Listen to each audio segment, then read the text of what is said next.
ಮಹಿಳಾ ಮೀಸಲಾತಿಗೆ ನಮ್ಮ ವಿರೋಧ ಇಲ್ಲ ಅಂದಿದ್ದಾರೆ ಸಿಎಂ. 2023ರಲ್ಲಿ ಪಾಸ್ ಆಗಿದೆ, ಅದನ್ನ ಜಾರಿ ಮಾಡಬೇಕಷ್ಟೇ.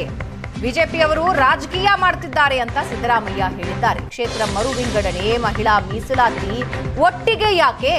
ಕ್ಷೇತ್ರ ಪುನರ್ ವಿಂಗಡಣೆಗೆ ನಮ್ಮ ವಿರೋಧ ಇದೆ ಅಂದಿದ್ದಾರೆ ಸಿಎಂ. ಬೆಂಗಳೂರಿನಲ್ಲಿ ಬಿಜೆಪಿ ನಾಯಕರ ವಿರುದ್ಧ ಸಿಎಂ ಆಕ್ರೋಶ ಹೊರಹಾಕಿದ್ರು.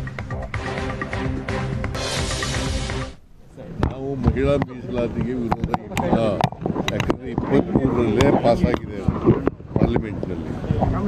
23ರಲ್ಲಿ ಅವರು ಇಂಪ್ಲಿಮೆಂಟ್ ಮಾಡಬೇಕಷ್ಟೇ.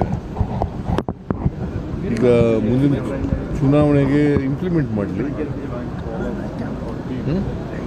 ಈಗ ಅವರು ಕಾನ್ಸ್ಟಿಟ್ಯೂಷನ್ ಅಮೆಂಡ್ಮೆಂಟ್ ತಂದದರಿಂದ ಬಿದ್ದೋಯ್ತು. ಕಾನ್ಸ್ಟಿಟ್ಯೂಷನ್ ಅಮೆಂಡ್ಮೆಂಟ್ ಒಂದೇ ಮಾಡಿದರೆ, ಮಹಿಳಾ ಮೀಸಲಾತಿ ಒಂದೇ ಮಾಡಿದರೆ, ಡಿಲಿಮಿಟೇಷನ್ ಮಾಡ್ದೇನೆ ಅದನ್ನು ಮಿಕ್ಸ್ ಮಾಡಿದ್ರು, ಅದರಿಂದ ಬಿದ್ದೋಯ್ತು. ಕಾನ್ಸ್ಟಿಟ್ಯೂಷನ್ ಅಮೆಂಡ್ಮೆಂಟ್ ಮಾಡಿದ್ರು.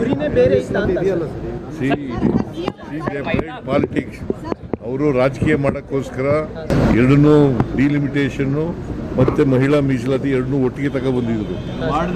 ನಾವು we are against only delimitation, we are not against women reservation.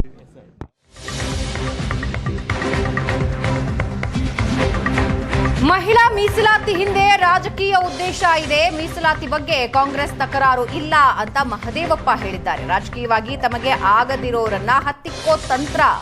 2004ರಲ್ಲಿ Sonia Gandhi ಮೀಸಲಾತಿ ಬಿಲ್ ಮಂಡಿಸಿದ್ರು. ಸಮಗ್ರವಾಗಿ ಚರ್ಚಿಸಿ ಮಂಡಿಸಲಿ ಅಂತ ಮಹದೇವಪ್ಪ ಹೇಳ್ತಾ ಇದ್ದಾರೆ. ಮೀಸಲಾತಿ ಈ ಚರ್ಚೆ ಹೊಸ ವಿಷಯ ಏನಲ್ಲ. ಮಹಿಳೆಯರಿಗೆ ಆಸ್ತಿಯಲ್ಲಿ, ಅಧಿಕಾರದಲ್ಲಿ, ರಾಜಕೀಯದಲ್ಲಿ ಸಮನಾದ ಅವಕಾಶ ಕೊಡಬೇಕು ಅಂತೇಳಿ ಬಾಬಾ ಸಾಹೇಬ್ ಅಂಬೇಡ್ಕರ್ ಹಿಂದೂ ಕೋಡ್ ಬಿಲ್ನ ತಂದರು. ಸಮಾಜದಲ್ಲಿ ಮಹಿಳೆ ಮತ್ತು ಪುರುಷ ಸಮನಾಗಿ ರಥನ ಎಳಿಬೇಕು ದೇಶ ಕಟ್ಟೋದ್ರಲ್ಲಿ.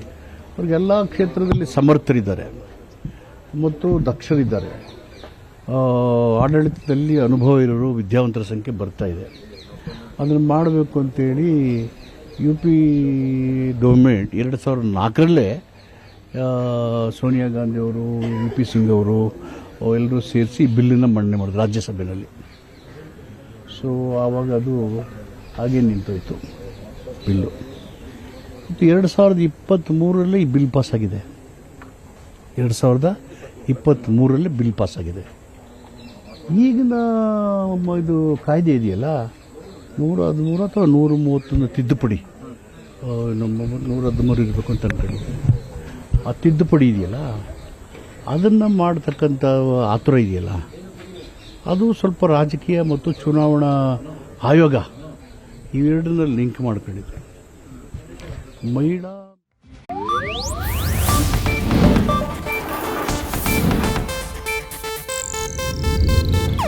ಇದು ಏಷ್ಯಾನೆಟ್ ನ್ಯೂಸ್ ನೆಟ್ವರ್ಕ್ ಪ್ರಸ್ತುತಿ.